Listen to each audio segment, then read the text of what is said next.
دا د ټولو نه اهم دی چې ستا وسیله پراډکټ ته کنورټ کړي. دلته یو ډېر اهمه خبره ده، په دې سوچ وکړئ.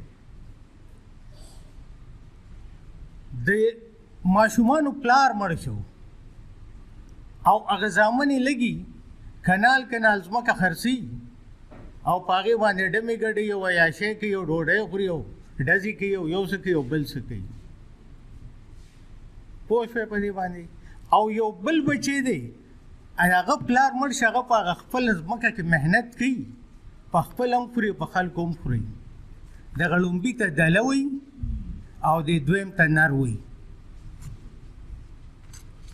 اوس خپل تول وکړئ چې آیا مونږ دا منرل ویلت خرڅو، دا مونږ نرتوب کوو که دلتوب کوو؟ دا ډېره اهمه خبره ده. زه د فزیکس پروفیسر وم، زما منرل سره هېڅ تعلق نه و.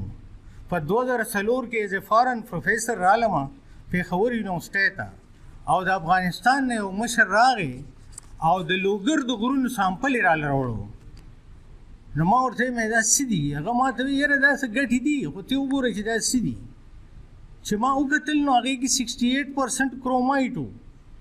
ما ته یې ویل دا مونږ په 2000 روپۍ ټک خرڅوو او چې زه ورپسې پټ پټ لاړم، څوک مې ولېږل په کراچۍ کې دا په 1500 روپۍ کیلو خرڅېدو. او د کروم د قیمت نه تاسو خبر یې، خو اوس راپسې څوک راله وایي چې دا غر په 4 کروړه روپۍ راکړه. نو وی زه پوه شوم چې دې کې خو جوړ چېرته قیمتي څه دي. وی ما خو د دیوالونو ګټې خرڅولې. نو دا پوهه دومره ضروري ده، دا خبرتیا چې دوی ورکړې ده دا دومره ضروري ده. عقل د انسانیت چې دی د ټولو نه لوی اوزار دی. یو ساده سړی چې نه انجینیر و او نه فزیسیسټ و نه کیمیسټ و، هغه راته وایي چې دا موټروې دي دغلته جوړوله، وی د یاسین دواړو غاړو ته به یې جوړه کړې وه.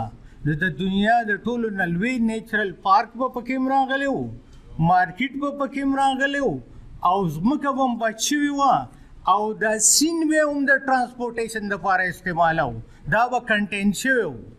دا دومره غني علاقه ده. یعنې تاسو سوچ وکړئ چې دا باسین یو غاړې ته او بلې غاړې ته موټروې شي او مارکیټونه شي، نو دا به دا چې کومه سیبي ځمکه ده هغه به زمونږ ټوله استعمال شي او یو لوی انقلاب به راشي.